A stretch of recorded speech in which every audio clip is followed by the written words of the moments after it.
What's up guys, welcome back to the channel. If you're new here, my name is Tyler, the truck is the Sandworm, and today we are going to be doing an updated video on all the modifications I have on the truck now.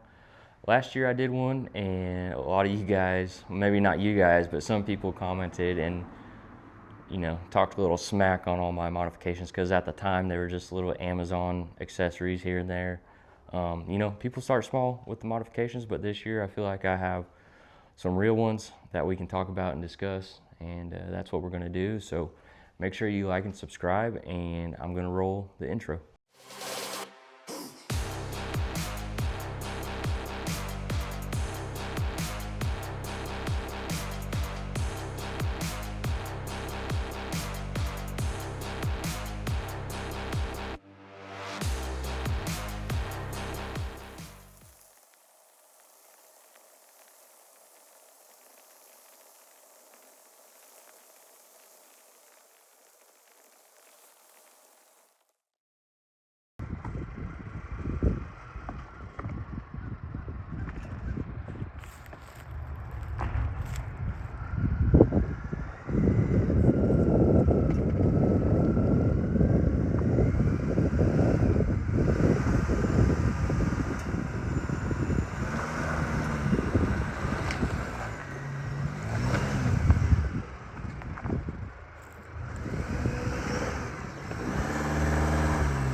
Alright guys, so the first mod that we're going to talk about is one that I get asked about more than any of the other ones, and that is going to be my suspension, tire, and wheel setup.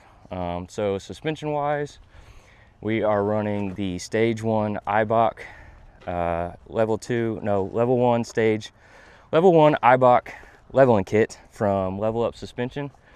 And in the front we have coils with the struts, and then in the rear we are going to have the struts with the shackles back here just to give it that level.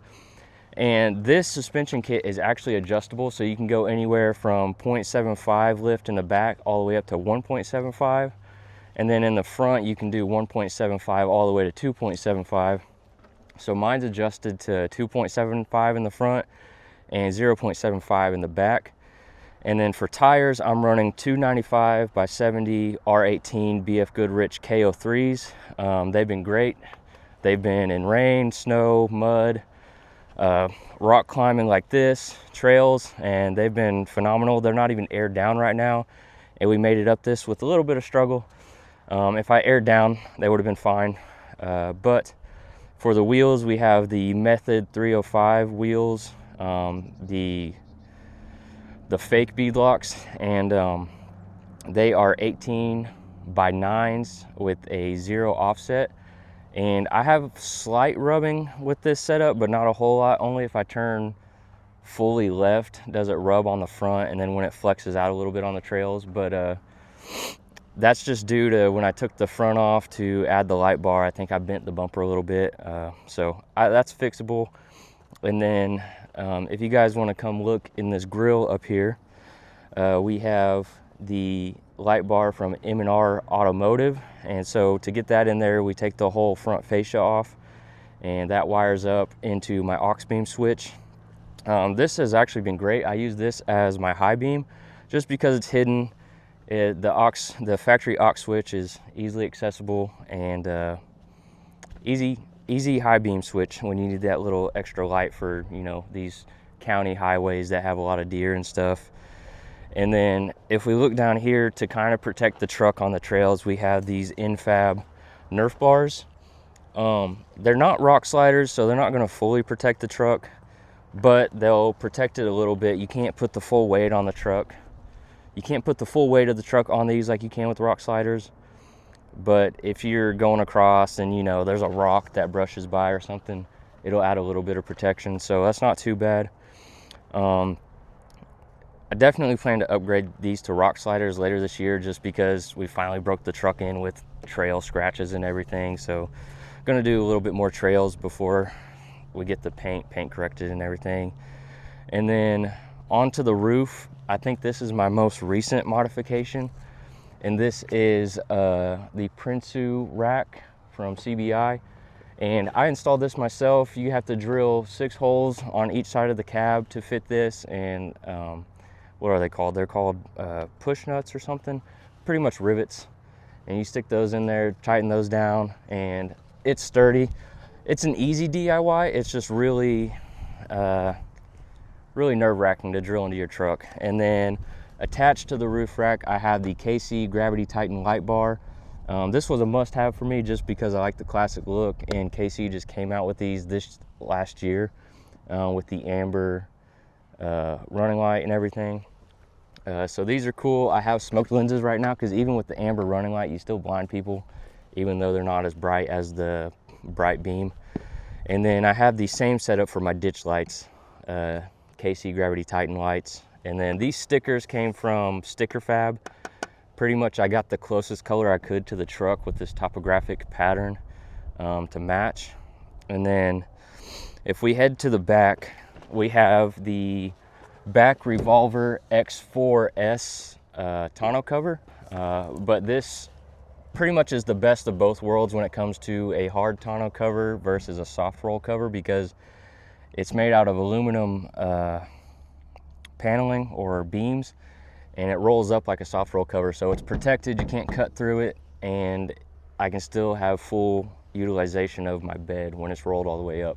So that's why I went with that one. I've tested previous tonneau covers, and this is the best one for my scenarios.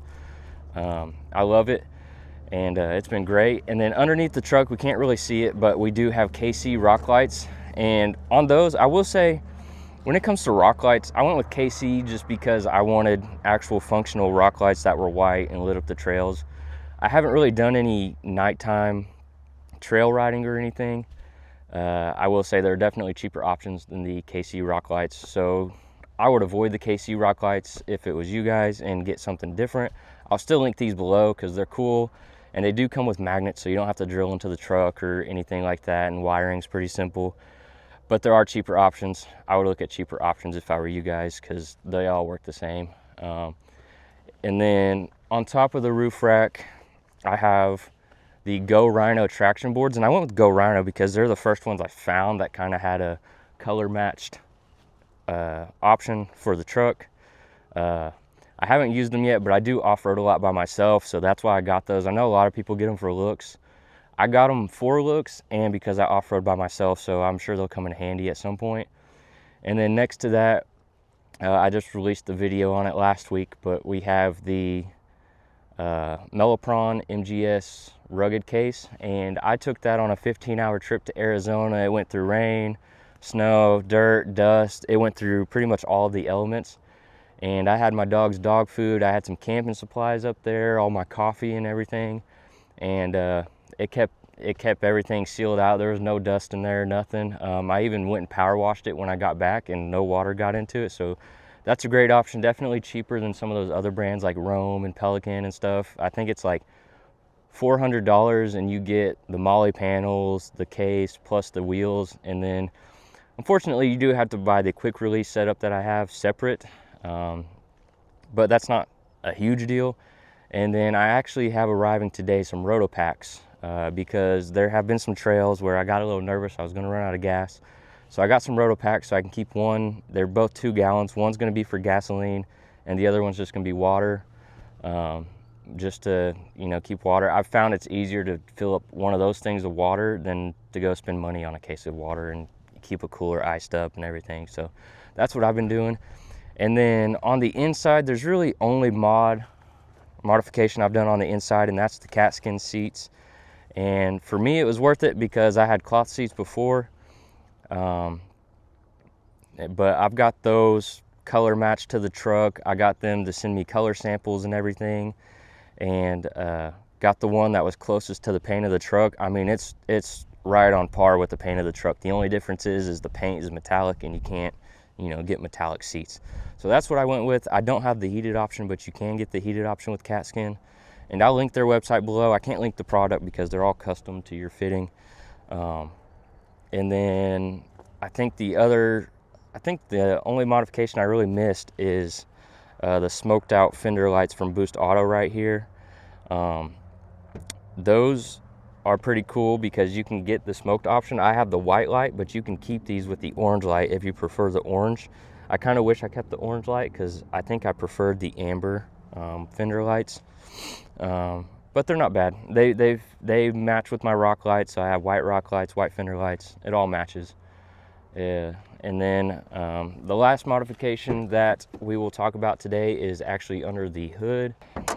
So if we pop the hood over here, one of the main modifications, just to be the brains of all the lights that I have hooked up and everything else, I even have my garage remote hooked up to this, so I can use my aux beam switch to run my garage.